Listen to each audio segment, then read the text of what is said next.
आज हम पढ़ेंगे सुश्रुत सूत्र स्थान का 15th चैप्टर, जो कि है दोष धातु मल मूल दोष धातु क्षय वृद्धि विज्ञानीय। देखो, दोष धातु मल मूलम ही शरीरम, मेरे दिमाग से जैसे दोष धातु निकलता है ना, वैसे वो श्लोक याद है। तो दोष धातु मल मूलम ही शरीरम, श्लोका नंबर 3। ठीक है, इस चैप्टर के अंदर हम पूरा फिजियोलॉजी हमारा फर्स्ट ईयर रिवाइज होगा, क्योंकि यहीं से जो सुश्रुत की चीज़ें बोली गई है। देखो, दोष यहाँ से, धातु यहाँ से, मल, वृद्धि, इन सबके वृद्धि के क्या लक्षण होते हैं, क्षय के क्या लक्षण होते हैं, दोषों के प्रकार के बारे में सब हम इस चैप्टर के अंदर पढ़ने वाले। पूरा फिजियोलॉजी याद कर लेना। जिसने फिजियोलॉजी अच्छे से पढ़ी होगी उसको इस चैप्टर में बहुत सारी चीज़ें ऑलरेडी पहले से याद होगी, और अगर याद नहीं है तो अभी करना पड़ेगा, क्योंकि बहुत सारी चीज़ें हैं। तो पता हिंदी में क्या हो जाता है, कई बार थोड़ी थोड़ी चीज़ों में कन्फ्यूजन हो जाता है कि सिमिलर वर्ड्स होने के कारण। लेकिन जब इस चीज़ में यहाँ पर अगर हमें श्लोक याद होते हैं ना, तो हमें कन्फ्यूजन नहीं होता है कि ये किसका है या कहाँ का है, क्योंकि सिमिलर चीज़ें ही रहेगी, बस उसका कॉन्टेक्स्ट हमें देखना है कि कहाँ से पढ़ना है।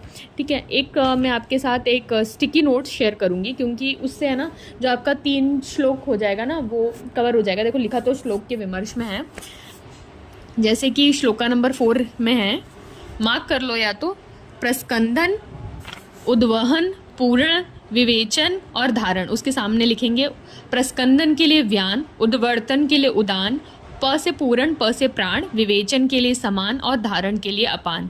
ठीक है, और उसके विमर्श में श्लोका नंबर 5 के अंदर जो लिखा है, रागकृत के लिए रंजक, पक्तिकृत के लिए पाचक, तेज के लिए आलोचक, मेधा साधक के लिए और उद्कृत भ्रजक के लिए। ठीक है, इस तरीके से हो गए वात पित्त। अब कफ को भी देख लेते। संधि संश्लेषण कौन सा कफ करेगा, श्लेषक कफ करेगा। स्नेहन क्लेदक कफ, रोपण बोधक कफ, पूरण तर्पक कफ, और बल स्थैरथ अवलंबक कफ करेगा। देखो, पूर्ण 2 बार आया, एक प्राणवायु भी कर रही है और एक तर्पक कफ भी कर रहा है, इसलिए इनके स्पेसिफिक कर्म हैं, ये याद रखना ज़रूरी है। श्लोक के फॉर्म में अगर चीज़ें स्कैटर्ड है तो स्टिकी नोट्स बनाओ, स्टिकी नोट्स को ऊपर लिख दो। मैंने भी ऐसे ही किया है। ठीक है, चीज़ें जितनी शॉर्ट फॉर्म में हमारे दिमाग में जाए, शॉर्ट नोट्स बनाना इसलिए ज़रूरी हो जाता है। तो हमारे स्टिकी नोट संहिता को शॉर्ट करना अगर आप चाहते हो तो कर सकते हो। देखो, मैंने तो नहीं करी है, तो जो चीज़ मैंने करी नहीं उसके बारे में आपको बोल नहीं सकती। ठीक है, संहिता से पढ़ना मुझे ऐसा लगता है कि सबसे बेस्ट होता है, सारी चीज़ें कवर हो जाती है। अभी तक जो चीज़ देखी हमने, वात पित्त कफ के जो डिफरेंट भेद है, वो कहाँ कौन सा कर्म करते हैं। अब दोष हो गया, तब धातु पे बाद आते हैं। तो रस, रक्त, मांस, मेद, अस्थि, मज्जा और शुक्र। अभी लास्ट चैप्टर में हमने क्या पढ़ा था कि रस से रक्त बनता है, रक्त से मांस बनता है, ये सारी चीज़ें हो जाएगी। तो एक दूसरे के पोषण के लिए भी पूर्व वाली धातु उत्तर धातु के पोषण के लिए रिस्पॉन्सिबल रहेगी। इजी वर्ड्स में समझो कि एक ने बनाया बी, तो बी ही सी बनाएगा, तो सी के लिए कौन रिस्पॉन्सिबल है, बी पार्ट रिस्पॉन्सिबल है। वैसे ही है रसस्तुष्टिम, श्लोका नंबर 7 पूरा इंपॉर्टेंट है, मतलब हाईलाइट ही कर लो पूरा श्लोका। क्या बोल रहा है देखो, रसस्तुष्टिम प्रीणनम रक्त पुष्टिम च करोति। ये रक्त के रस धातु के कर्म है। रस क्या करेगा, तुष्टि प्रीणन करेगा, और रक्त धातु की पुष्टि करेगा। ठीक है, अब बात आती है रक्त की, तो रक्त क्या करेगा, वर्ण का प्रसादन करेगा और मांस पुष्टि करेगा, जीव्यति च। ठीक है, मांस क्या करेगा, शरीर की पुष्टि करेगा, और मेदश्च मेदसः, स्नेह स्नेहो दृढ़त्वम पुष्टि अस्थिनाम च। तो नेक्स्ट क्या हो जाएगा, स्नेहन और शरीर को दृढ़ कौन करता है, अस्थि। ये सोचकर ये क्वेश्चन गलत हो जाता है। तो यहाँ पर आता है पूरा श्लोक इस तरीके से है कि ये मेद के लिए बोला गया है कि मेद क्या करेगा, मेद करेगा स्नेहन श्वेदो दृढ़त्वम पुष्टि अस्थिनाम च। अस्थियों की पुष्टि कौन करेगा, उसकी पूर्व धातु। तो दृढ़ता भी हमारे शरीर में मेद से आती। कई जगह ये क्वेश्चन पूछा गया कि दृढ़ता किस धातु का कर्म है, दृढ़ता की स्ट्रॉन्गेस्ट सबसे ज़्यादा हमारी अस्थि है, तो अस्थि से चले जाना, अस्थि पे नहीं जाना है। मेद में दिया है, देखो मेद में श्लोक में लिखी है चीज़ अमर हो गई। ठीक है, हमारे लिए अस्थि क्या करेगा, देह का धारण करेगा और मज्जा की पुष्टि करेगा। मज्जा में चीज़ें लिखी है, मज्जा, प्रीतिम, स्नेह, बलम, पुष्टि, एक एक वर्ड ही सब बता दे रहा है ना, इसको कुछ समझने की ज़रूरत ही नहीं है। ठीक है, मज्जा, प्रीतिम, स्नेहम, बलम, शुक्र, पुष्टिम, पूर्णम, अस्थि च करोति। क्योंकि मज्जा ही आस्था का पूर्ण करना अलग चीज़ होती है और पुष्टि करना अलग। पुष्टि मतलब दूसरे का फॉर्मेशन, पूर्ण यानी फिल करना। हमें पता है कि अस्थि के अंदर ही मज्जा रहती है, मज्जा की स्पेस कहाँ है, अस्थि के अंदर। तो पूर्ण क्या करेगा, मज्जा ही करेगी अस्थि का, भराती है ना। शुक्रम धैर्यम चैवनम प्रीतिम देह बलम हर्षम बीजार्थम च। देखो मेरे को श्लोक याद है तो थोड़ा इस चीज़ का फ्लो हो जाता है, चीज़ अगर कुछ लगे तो आप बता सकते हो, है ना। अब आ जाते हैं मल पे, दोष देख लिया, धातु देख लिया, अब आते हैं मल के कर्म पे। मल का कर्म क्या है? देखो पुरीश को आचार्य सुश्रुत ने बहुत बड़ी संज्ञा दी है, बहुत बड़ा काम करने के लिए दिया है कि पुरीश को यहाँ पर उपस्तंभ बोला गया है। और क्या बोला है? वायु अग्नि का धारण करता है। तो पूरी श्लोका नंबर 8 देखेंगे तो पुरीश उपस्तंभ वायु अग्नि धारण। बस्ती और क्लेद मतलब मूत्र और बस्ती में, मूत्र और श्वेद में एक चीज कॉमन है, एक में है विक्लेद और एक है क्लेद त्वक। ठीक है, तो विक्लेद मूत्र के लिए याद रखो, श्वेद में है सिर्फ क्लेद। फिर से बोल रही हूँ, दोनों में एक वर्ड कॉमन है, दैट इज विक्लेद और क्लेद। एक उसमें आ जाता है किसमें? स्टेटमेंट वाइज में। तो ये चीज़ यहाँ, बस्ती का पूरण कौन करेगा? मूत्र करेगा। और विक्लेद मतलब शरीर में जो आर्द्रता आती है वो मूत्र के कारण आती है। और श्वेत क्या करेगा? शरीर में क्लेद करेगा और त्वचा को सुकुमार करता है। तो क्लेद के आगे त्वक लिखा रहेगा, तो त्वचा से तो मूत्र रिलेटेड नहीं हो सकता ना। तो क्लेद कौन करेगा? क्लेद, दोनों वर्ड में क्लेद आ रहा है, लेकिन एक के आगे विक्लेद है और एक के आगे क्लेद त्वक है। तो यहाँ से चीज़ें अलग अलग हो जाती हैं। अब आते हैं नेक्स्ट पे, तो शरीर के धारण, शरीर के साधारण रक्त के समान लक्षण वाला आर्तव। आर्तव के लिए बोला है रक्त लक्षणम आर्तव्यम गर्भ क्रचम गर्भो गर्भ लक्षणम। ठीक है, गर्भ के लिए हमारे रिस्पॉन्सिबल कौन सा धातु होता है? आर्तव होता है। ठीक है, स्तन क्या काम करता है? स्तन में रहने वाले स्तन की पुष्टि कराता है और जीवन किसको देता है? जिस बालक का वह पूर्ण करता है उसे वह जीवन प्रदान करता है। ठीक है, अब आते हैं वात के क्षय के, वात पित्त कफ के क्षय के लक्षण पढ़ेंगे। देखो यहाँ पर लिखा है वात के क्षय होने पर शरीर वात गति के लिए रिस्पॉन्सिबल है, तो चेष्टा कैसी हो जाएगी? मंद हो जाएगी। अल्प वाक, जो ज़्यादा बोलने वाला इंसान है वो कैसे बोलेगा? कम बोलेगा। अप्रहर्ष, शरीर में ज़्यादा उसके उत्साह नहीं रह जाएगा। और वो हो जाएगा मूढ़ संज्ञा, यानी संज्ञा उसकी कैसी हो जाएगी? अल्प हो जाएगी। पित्त के क्षय की बात करते हैं तो मंद उष्णता, शरीर में कैसा हो जाएगी? उसकी उष्णता मतलब शरीर में गर्मी जो हो जाएगी वो कम हो जाएगी। ठीक है, निष्प्रभत्वम, जब पाचन शक्ति भी मंद हो जाएगी और शरीर उसका है ना प्रभाहीन हो जाएगा। प्रभत्वम सा मतलब उसकी प्रभा जो है वो कम हो जाएगी। श्लेष में 6 से आते हैं। श्लेष में 6 में पहला वर्ड बहुत इंपॉर्टेंट है कि रुक्षता अंतर्दाह। रुक्षता कहाँ हो रही है? अंतर्दाह कहाँ हो रही है? अगर श्लेष्मा का क्षय हो जाता है तो शरीर में आमाशय को छोड़कर जितने भी श्लेष्मा के स्थान है सभी में अंतर्दाह होगी। ठीक है, संधि शैथिल्यम, संधि शैथिल्यम वर्ड को हाईलाइट करो, इसमें सबसे ज़्यादा इंपॉर्टेंट संधि शैथिल्यम तृष्णा दौर्बल्यम प्रजागरणम च। क्योंकि संधि शैथिल्यम जब अस्थि धातु श्रोतोदुष्टि के विकार है ना, तब वहाँ पर फिर से आएगा हमको। अब रक्त के धातुओं, अब दोष के 6 देख लिए, पहले हमने सबके कर्म देखे, वात पित्त कफ के कर्म देखे, सातों धातुओं के, मल के, आर्तव के, स्तन के कर्म देखे। अब हम लाइन से वात पित्त कफ के, जैसे हमने 6 के लक्षण देखे वही धातुओं के 6 के लक्षण देखेंगे और फिर ये 6 में चलेगा। फिर अब चैप्टर देखो, अगर रस धातु जो कार्य कर रहा था, रस धातु का क्षय होने से हमारे शरीर में क्या होगा? हृत पीड़ा, कंपह, शून्यता, तृष्णा। अच्छा, कोई भी वर्ड ऐसा है जो हमें समझ में नहीं आ रहा नहीं है ना? शोणित क्षय यानी रक्त धातु के क्षय से क्या होगा? त्वक पारुष्यम, ड्राइनेस हो जाएगी हमारे शरीर में। ठीक है, अम्ल शीत प्रार्थना चा। देखो इसका एक निमोनिक, क्योंकि मैंने वैसे याद किया तो मुझे वही याद आ जाता है कि एक बच्चा है, उसके जो त्वचा है वो स्केली हो गई है और उसको क्या खाने की इच्छा हो रही है? उसको नींबू खाने की इच्छा हो रही है और पंखे में बैठने की इच्छा हो रही है। ऐसा एक विजुअल निमोनिक था, तो उसी तरीके से याद आ जाता है कि त्वक पारुष्यम अम्लम शीत प्रार्थना चा। और सिरा शैथिल्यम, उसकी जो वेन्स है, अब मैंने हाथ की बात करी थी तो ड्राइनेस का, और इसकी स्केल्स में तो शिरा शैथिल्यम हो गया। ठीक है, मांस की बात करेंगे। जब मांस क्या होता है हमारे शरीर में, जो भी मस्कुलर एरिया है उससे हम लेंगे, जब उसका क्षय हो जाएगा तो शरीर कैसा हो जाएगा? हमारा पतला हो जाएगा, शुष्कता हो जाएगी हमारे। अब शुष्कता किस अंगों में होगी वो इंपॉर्टेंट है। स्फेक प्रदेश जो है हमारा, गंड प्रदेश है, उपस्थ है, वक्ष है, कक्षा है, उदर ग्रीवा शुष्कता, रौक्षते उदर गात्रणाम सदनम धमनी शैथिल्यम च। तो शिरा शैथिल्यम, धमनी शैथिल्यम जो वर्ड्स कॉमन होते हैं उसी को पूछे जाने के सबसे ज़्यादा चांसेस होते हैं। अब बात आते हैं मेद। मेद में अगर आपने को फैट समझना है तो वहाँ से समझो। अगर हमारे शरीर का फैट चला जाता है तो क्या होगा? प्लीहा अभिवृद्धि। देखो इमेजिन करो, एक सुकड़ा इंसान, सुकड़ा इंसान की क्या हो गया, सुकड़ा पतला दुबला जिसका स्केलेटन स्ट्रक्चर हमें दिख रहा हो, वहाँ क्या हो जाएगा देखो स्केलेटन स्ट्रक्चर जब आएगा ना तो उससे दो चीज़ें क्लियर हो जाएगी। एक तो संधि में कैसी हो जाएगी, शून्यता हो जाएगी, रोक्षता हो जाएगा।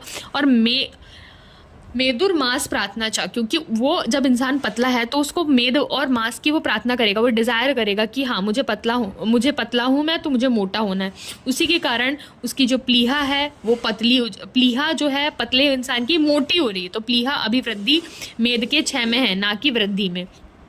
ठीक है, इसके निमोनिक्स है, मैं आपके ईजिली इसके साथ शेयर करूंगी, हो सकता है तो इसमें अटैच कर दूंगी, कोशिश आएगी। अस्थि की बात करेंगे। देखो अस्थि धातु हमारे शरीर में दृढ़ता के लिए मेद रिस्पॉन्सिबल है, लेकिन जो शरीर का स्ट्रक्चर बनाती है जो, वो होगी हमारी अस्थि धातु। तो अस्थि के 6 में, अस्थियों में हो जाएगी शून्यता। जो भी अस्थि धातु प्रधान द्रव्य जैसे दंत, नख, भंग, उसमें रोक्षता हो जाएगी। अब बात आती है मज्जा की। तो मज्जा कहाँ है, अस्थि धातु के अंदर ही प्लेस्ड है। और आगे क्या बनाएगी, शुक्र धातु। तो ये खुद काम है, तो आगे वाली धातु बनेगी क्या, नहीं बनेगी। तो अल्प शुक्रता हो गया पहली चीज। पर्व भेद, क्योंकि वो जॉइंट्स में है तो पर्व भेद हो जाएगा। अस्थि निस्तोद, अस्थि के अंदर है ना, अगर मज्जा उसके अंदर अस्थि के अंदर भरी हुई है तो वो कम हो जाएगी, तो अस्थि में शून्यता होगी मज्जाचे के अंदर। देखो फिल इन वाला गेम है, अस्थि के अंदर है मज्जा कम होगी तो अस्थि शून्यता होगी। आई थिंक इट्स क्लियर है ना, बहुत इजी है, इसको ज़्यादा समझना नहीं है। शुक्र 6 पे आते। शुक्र 6 किसके लिए रिस्पॉन्सिबल होता है, मेनली मैथुन के लिए। मेड, रंक्षण, वेदना, अशक्ति मैथुने, चिराग प्रस्य के, जो चीज़ है ही नहीं वो निकल नहीं रहेगी तो बहुत देर में निकलेगी ना, तो चिराग प्रसेके इसमें आ जाएगा।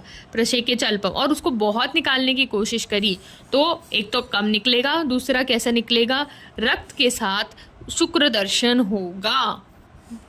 अब हम चलते हैं यहाँ पर जब रस आदि धातुओं के हमने 6 के लक्षण देखे, तो पूरी शादी के भी 6 के लक्षण देख लेते हैं। तो पूरी 6 में होता है हृदय पार्श्व पीड़ा। बहुत बाहर बात को ये क्वेश्चन मिलेगा गोविंद पारेख में, और बहुत जगह आप लगाओगे कि हृदय पार्श्व पीड़ा किस 6 का लक्षण है, तो पूरी 6 का लक्षण है। मतलब हृदय और पार्श्व प्रदेश में वेदना होना। श शब्दस्य च वायु ऊर्ध्व गमना कुक्षी संचरण, मतलब जब मल मार्ग में क्षय हो जाता है तो जो शब्द युक्त वायु है वो ऊपर की ओर गमन करती है और उदर में वायु का संचार हो जाता है, इसलिए कुक्षी संचरण। और वायु ऊर्ध्व गमना पुरुष के 6 में होता है। अब मूत्र 6 में क्या होगा, मूत्र 6 में वस्ती एरिया में वस्ती तोदो और मूत्र की अल्पता हो जाएगी। स्वयोनि विवर्धन द्रव्याणी प्रतिकारा, यहीं पे उसकी चिकित्सा का भी वर्णन करा है श्लोका नंबर 15 में। स्वयोनि विवर्धन अर्थात मल और मूत्र की अवस्था में स्वयोनि विवर्धन द्रव्यों का उपयोग करना है। श्वेत 6 देखते हैं। स्तब्ध, रोमकूपता, स्तब्ध हो गया है, क्या चीज स्तब्ध हो गई है, बंद हो गई है, क्या होती है, रोमकूपता। जब हमारा स्वेद जो कि हमारे शरीर में या रोमकूप एक मॉइस्चरिंग लेयर क्रिएट करते हैं तो वो नहीं रहेगी, तो हमारे रोम कैसे हो जाएंगे, स्तब्ध हो जाएंगे, क्रोश हो जाएंगे, त्वचा भी शोष हो जाएगा और स्पर्श वैगुण्य हो जाएगा और श्वेद का नाश हो जाएगा। इसलिए हमें क्या करना चाहिए, श्वेद को उत्पन्न करने के लिए हमें शरीर का अभ्यंग करना चाहिए और श्वेदन कर्म कराना चाहिए। जब इसके विमर्श में जो श्लोका मिलते हैं वहां पर हमारे वाग्भट का पॉइंट आता है कि वाग्भट जी आचार्य क्या बोलते हैं, यहाँ पर मूत्र 6 का वर्ण इंपॉर्टेंट है कि मूत्र 6 मूत्र 6 मूत्र वैवर्ण्यमेव च पिपासा बाध्यते चास मुखम च परिशुष्यति। देखो शुक्र में भी यह वर्ड आता है कि मुखम च परिशुष्यति और मूत्र में भी ये वर्ड आता है तो मुखम च परिशुष्यति, इसलिए इसको अलग से हमें समझना है। आर्तव 6 देख लेते हैं। आर्तव 6 जब हम गायनी स्टार्ट करते हैं तब सबसे पहले आर्तव 6 से अगर हम गायनी पार्ट 2 स्टार्ट करते हैं तो वो होता है, तो आर्तव 6 यथोचित काल अदर्शनम, मतलब जो टाइम ड्यूरेशन होता है, जिस टाइम पे आर्तव काल आना चाहिए तब वो नहीं आएगा, यथोचित काल में उसका अदर्शन हो जाएगा। और दर्शन अगर हो भी रहा है तो अल्पता रहेगी, मतलब मेंसेस कम आएंगे, आर्तव कम निकलेगा और योनि में वेदना होगा। उसकी चिकित्सा नेक्स्ट श्लोक में बोलते हैं, इसलिए हमें क्या कराना, संशोधन कराना है व्यक्ति का। अग्नेय च द्रव्याणाम, विधिवत उपयोग करना है अग्नेय द्रव्यों का और उसका संशोधन करना है। अब बात आती है स्तन्य क्षय की। स्तन्य क्षय में स्तन्योर म्लानता स्तन्य असंभवो अल्पता व, स्तन्य में जो म्लानता हो जाएगी, अम्लता हो जाएगी और स्तन्य की मात्रा कम हो जाएगी, जिसके लिए हमें श्लेष्म वर्धक द्रव्यों का इस्तेमाल करना है। स्तन्य का कोरिलेशन हमें श्लेष्मा से लगाना है। और श्लेष्म वर्धक, अभी ये क्वेश्चन भी पूछा जाया था कि श्लेष्म वर्धक द्रव्यों का चिकित्सा में उपयोग किसके लिए किया गया है, तो वह स्तन्य के लिए किया गया है। अब गर्भक्षय हो जाता है तो क्या होता है, जब गर्भक्षय होता है तो गर्भ में स्पंदन नहीं होता है, कुक्षी का जो उभार है वो भी क्या हो जाता है, कम हो जाता है, जिसकी चिकित्सा है कि क्षीर बस्ती का प्रयोग करेंगे और मेध्य अन्न उपयोगिता। अब देखो हो रहा है गर्भ का क्षय, लेकिन हम क्या दे रहे हैं, मेध्य अन्न का उसको सेवन कराते हैं। तो यहीं पर चीज़ें वेरी कर रही हैं, जो चीज़ समानता नहीं है वहीं से क्वेश्चन आ गया। तो श्लेष्मवर्धक द्रव्य हो जाएंगे हमारे स्तन्य के लिए ही, और गर्भक्षय में हम यूज़ करेंगे मेध्य अन्न का इस्तेमाल करेंगे, मेध उपयोगी आहार का। जैसे अब मूत्र क्षय है तो पिपासा होगी, मुखम च परिशुष्यति होगा ही, इसको कुछ ज़्यादा ध्यान रखने की ज़रूरत नहीं पड़ती है।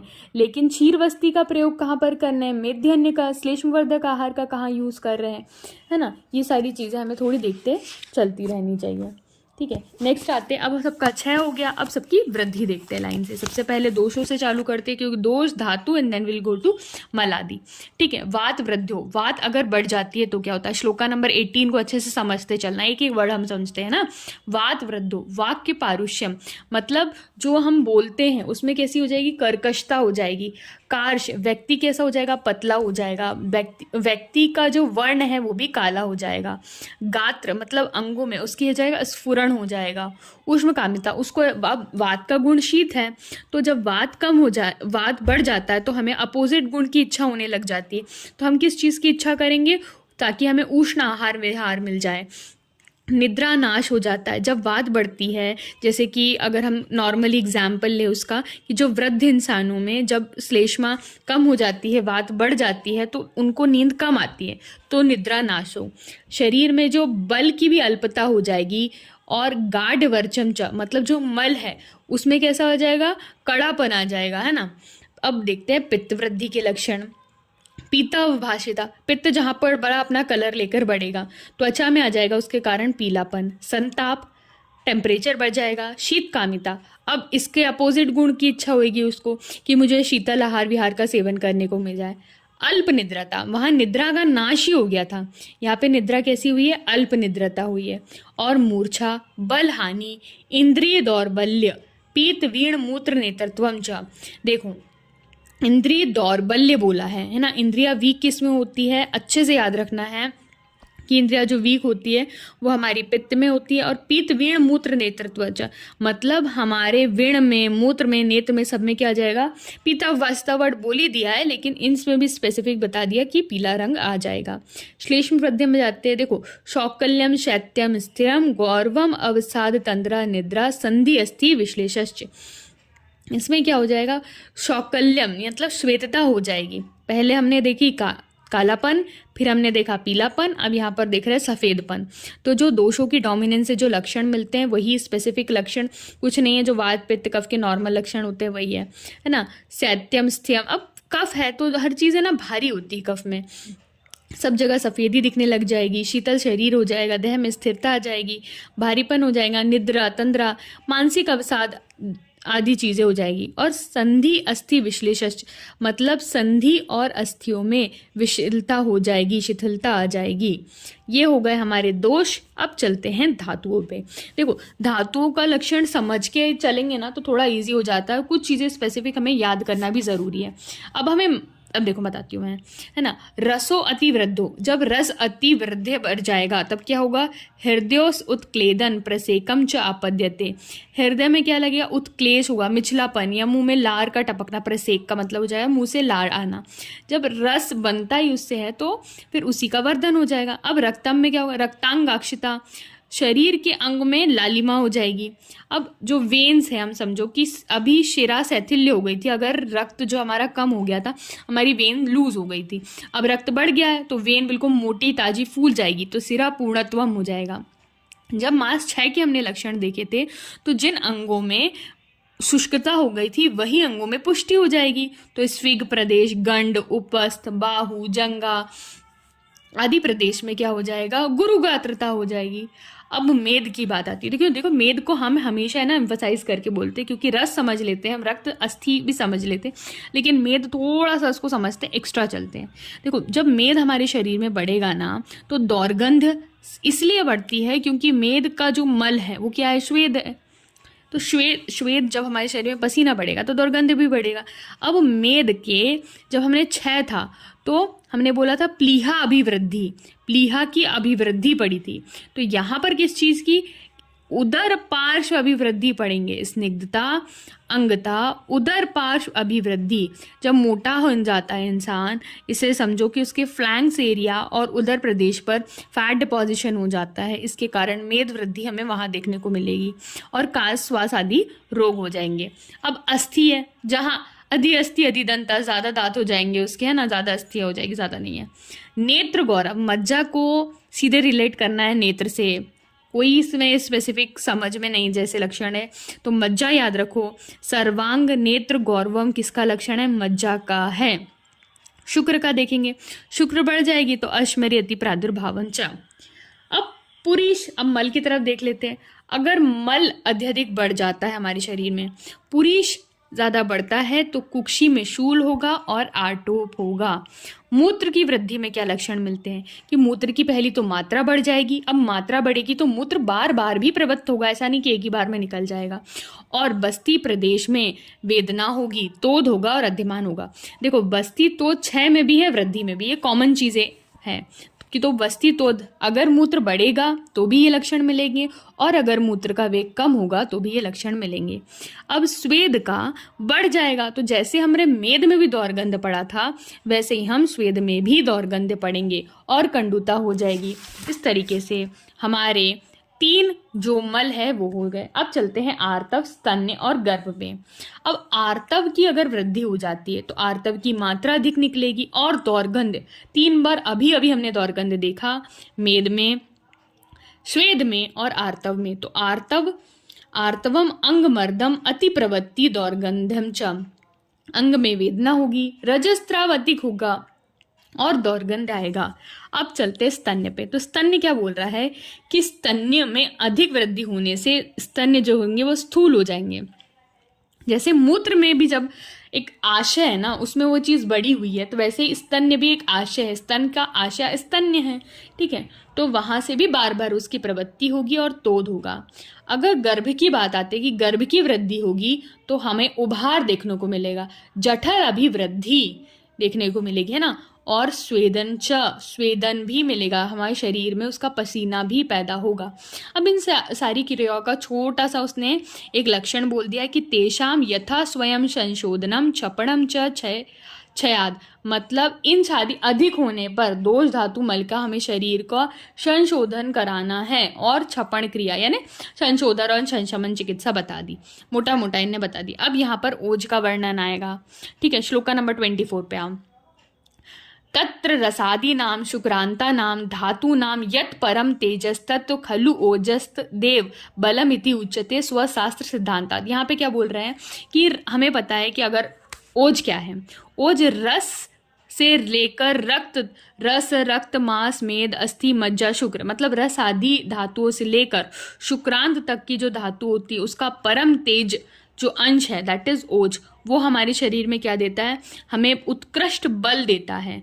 और स्वशास्त्र सिद्धांतात्, अपने शास्त्र के परिभाषिक अनुसार उसका दूसरा नाम बल भी है।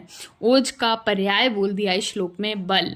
श्लोका नंबर 25 पे आएंगे। समझ में आया ना कि 1 से बने पूरे 7 और 7 का भी जो परम तेज अंश है उसको हम बोल देंगे अल्टीमेटली ओज।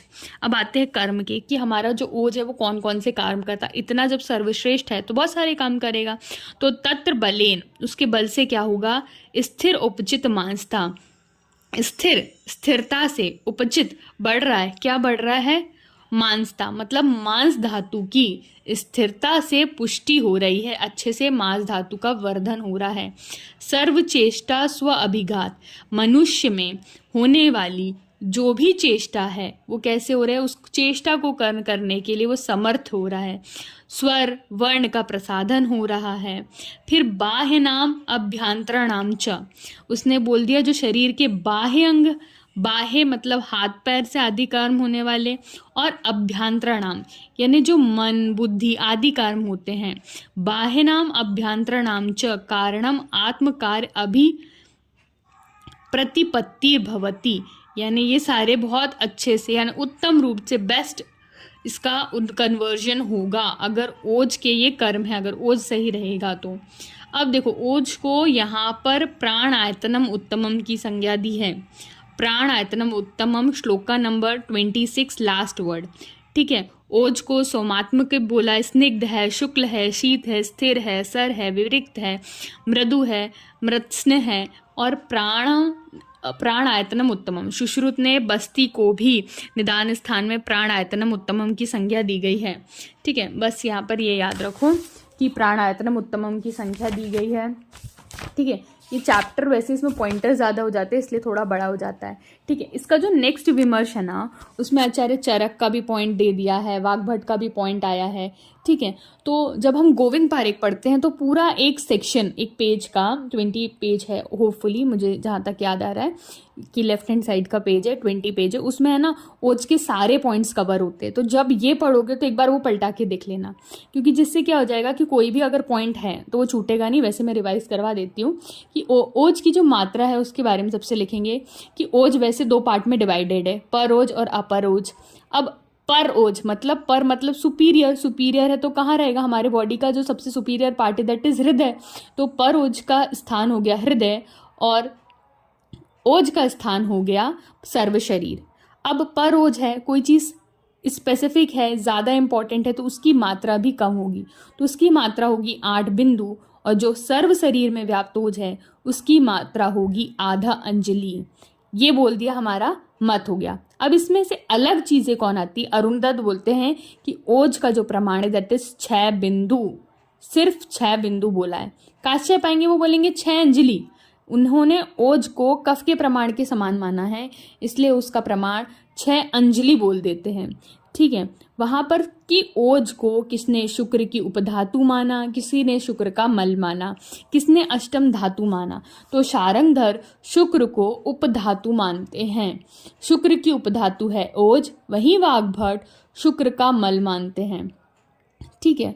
और चक्रपाणी जी इसको अष्टम धातु मानते हैं, ठीक है। ये सारा विमर्श हमें मिलता है श्लोका नंबर 27 के अंदर, है ना। उसको और अच्छे से हम देखेंगे, ओज के 10 गुण क्या है, किसका प्रमाण क्या है, ये मैंने आपको पॉइंटर्स रिवाइज करा दिए। अब देखो 6 के लक्षण बहुत इंपॉर्टेंट है। इस बार भी क्वेश्चन में आया था, 2025 में भी एक बार इससे क्वेश्चन बना था कि इसमें से हमको आइडेंटिफाई करना रहता है कि वो किसका लक्षण है। देखो यहाँ पर 3 लक्षण है।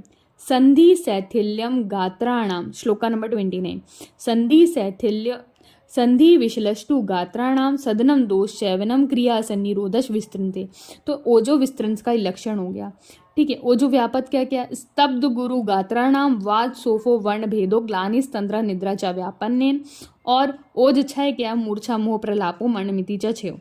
देखो ये तो कोई नहीं पूछेगा मूर्छा मोह प्रलापो मर्ण मिति च छेव, तो कन्फ्यूजन सिर्फ ओजो विस्तृंस और ओजो व्यापद में होता है। तो कोशिश करना अगर हो सके तो इसके श्लोक ही याद करने लेना, और ऐसे कि श्लोक अगर किसी चीज़ को याद कर रहे हो ना, क्योंकि श्लोक याद करने में मेहनत लग रही है, तो उसको मत छोड़ना। मेक अ श्लोक का डायरी, और उसको हर वीकेंड पे कोशिश करो कि जो नया टॉपिक, भले कोशिश करना कि मत पढ़ना उसको कि हाँ मैंने नया टॉपिक कुछ नहीं पढ़ा, लेकिन रिवाइज करना। नहीं तो तुमने बहुत दिन तक उसको रिवाइज नहीं किया, उसको टंग पे अपने नहीं लाया, तो क्या हो जाएगा, उतनी मेहनत तुमको बाद में फिर से करनी पड़ेगी, सेम टू सेम। तो संधि विश्लेषो मतलब कि संधियों का विश्लेष हो जाना, डिसलोकेट होना। गात्रणाम सदनम दोष चैवनम, दोषों की स्थिति मतलब दोष का बढ़ जाना। क्रिया असन्निरोधश मतलब अपने कार्य को करने की जो चेष्टा होती है वो नहीं कर पाता है, दैट इज ओजो विस्तृंस। ओजो व्यापद क्या है कि स्तब्ध गुरु गात्राणाम, अंग में कैसा हो गया, स्तब्ध हो गए हैं, हिल नहीं पा रहे हैं, निश्चल हो गए, गुरु हो गए हैं। वातज वातशोफो यानी भारी हो गए, वर्ण भेदो, ग्लानिस तंद्रा निद्रा च व्यापन्ने, ये हो गया ओजो विस्तृत के, और मूर्छा महाप्रलाप, इस वर्ड से ही क्लियर हो जाता है। ठीक है, इसके बाद बल व्यापद के 3 लक्षण बताए गए, जैसे व्यापद विस्तृत और 6 है वैसे ही यहाँ पर हम मार्क करेंगे श्लोका नंबर 30 में। ठीक है, अप्राचुर्य क्रिया मतलब क्रिया की प्रवृत्ति ना होना, ये बल विस्तृत के लक्षण हैं। तो इसमें सेम टू सेम ये आ जाता है, तो तंद्रा निद्रा वात सोपो बल व्यापद लक्षण। ठीक है, सिर्फ यहाँ पर एक एक वर्ड का डिफरेंस आता है, जैसे मूर्छा मोह प्रलापो मर्ण मिति च छेव की जगह ज्ञान मेव च आ जाएगा, है ना, बल 6 के अंदर, श्लोका नंबर 32। ठीक है, यहाँ तक हमारा मेजर पोर्शन इस चैप्टर का कंप्लीट हो जाता है। ठीक है, उसके बाद जो रस निमित्त श्लेष्म, अब यहाँ पर आचार्य सुश्रुत यहाँ पर कहते हैं कि जो शरीर में जो स्थौल्य है या मोटा होना या पतला होना किस पर डिपेंड करता है, तो रस पर डिपेंड करता है। आचार्य चारक क्या बोलते हैं कि हमारे आहार और निद्रा पर डिपेंड करता है स्थौल का कारण, लेकिन यहाँ पर आचार्य सुश्रुत ने उसका खंडन करते हुए उन्होंने अपने मत बताए कि स्थौल और कार्श का कारण रस निमित्तः बताया है। ठीक है, कि आहार रस के पूर्ण होने से ही मनुष्य को स्थिरता और अस्थिरता आती है। ठीक है, इसके रोगा इंपॉर्टेंट नहीं है। उसके बाद अतिस्थौली की चिकित्सा के लिए देखो कुछ लक्षण बोल दिए कि अतिस्थौली से उत्पन्न होने वाले रोग में शुद्ध शिलाजीत, गुग्गुल, गौमूत्र, त्रिफला, लोह, रसांजन, शहद, यव, देखो यव, मूंग, कोरदू, श्यामा, उद्दालक, विरूक्षण करने वाले और छेदनीय पदार्थ होते हैं, ये तो हर जगह आएंगे। और व्यायाम और लेखन वस्ती हाईलाइट करो, है ना, लेखन वस्ती। और आचार्य चरक क्या बोलते हैं, गुरु चक तर्पणम च श्रेष्ठम। ठीक है, यही हो जाएगा। फिर कार्श रोगों के लिए श्लोका नंबर 40 में आ जाओगे तो बला, अति बला, नाग बला, ये सारी चीज़ें आ जाएगी। यव देखो यहाँ भी है, यव यहाँ भी है, यव स्थौल्य भी कराएगा, यव कर्षण भी कराएगा, इसलिए यहाँ पर बला, अति बला, नाग बला करके तीनों बला के बारे में वर्णन किया गया है। व्यायाम यहाँ पे भी है, व्यायाम यहाँ पे भी, बस एक बार वृहण बस्ती है और दूसरी जगह लेखन बस्ती है, कोई सोचने वाली बात नहीं है। अधिक स्थूल और अधिक कृश मनुष्य में किसने, आचार्य सुश्रुत ने किसको श्रेष्ठ माना है, तो यहाँ पर स्थूल की अपेक्षा कृश अच्छा होता है, जो कि आचार्य चरक का भी मत मिलता है में अष्टनिंदनीय अध्याय में। ठीक है, यहाँ इसको सिग्निफाई करते हुए यहाँ पर आचार्य यही बोलते हैं। ठीक है, फिर ईंधन आदि से बड़े हुए चूल्हे की अग्नि अपने तेज से उखा थाली के जल को नष्ट कर देती है, यही चीज़ हमें समझनी चाहिए। फिर नेक्स्ट आओ श्लोका नंबर 44 पे, तो बोल रहा है दोष धातु मला नाम तो परिणाम न विद्यते, मतलब ये सारी चीज़ें जो अपन ने पढ़ी उसका प्रमाण यहाँ पर नहीं दिया है। अंजलि प्रमाण की बात होती है, अगर हम मेजरली चले तो यहाँ पर किसी के भी अंजलि प्रमाण को नहीं बताया है। ठीक है, लेकिन जब हम श्लोका नंबर 44 का विमर्श देखो, यहाँ पर आचार्य चरक का मत है कि किसका 10, ऐसे ही हमने याद किया था, 10, 9, 8, 7, 6, 5, 4, 3, 2, 1। ठीक है, उसको देख लेंगे कि उदक का प्रमाण कितना होता है।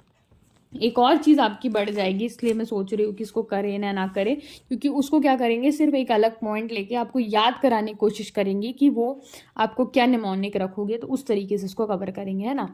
कुशल वैद्य मनुष्य को अप्रसन्न इंद्रिय देखकर दोष धातु और मल की अप्रसन्नता को अनुमान से ज्ञान लेना चाहिए। मतलब अब हमें ये सारी चीज़ों का हमने ज्ञान कर लिया कि किसके क्या लक्षण होंगे, तो वो लक्षण देखना है हमें और उसकी ज्ञान का उसका पता कराना है क्योंकि इस स्टेज पर है। अब बहुत इम्पॉर्टेंट हमारा स्वस्थ का श्लोक आता है, इसीलिए ये चैप्टर बहुत इम्पॉर्टेंट हो जाता है क्योंकि यहाँ पे स्वस्थ का वर्णन है। सम दोषः सम अग्निश्य सम धातु मलक्रिया प्रसन्न आत्मेन्द्रिय मनः स्वस्थिति अभिधीयते, श्लोक का नंबर 48 बेस्ट श्लोक है ना। इसका रेफरेंस भी याद करना, और चैप्टर थोड़ा सा बड़ा है लेकिन अच्छे से पढ़ना, समझने लायक चीज़ें हैं। अगर फर्स्ट ईयर में मेहनत करी होगी तो यहाँ पर ज़्यादा करने की नहीं ज़रूरत पड़ी, और नहीं भी करी है ना तो थोड़ी सी मेहनत कर लो, चीज़ें ऐसी हैं कि याद हो जाएगी, बिल्कुल डिफरेंट पॉइंट्स नहीं हैं। और अब पढ़ते कर्ण वेधन विधि हम नेक्स्ट वीडियो में। ओके, थैंक यू, पढ़ते रहो।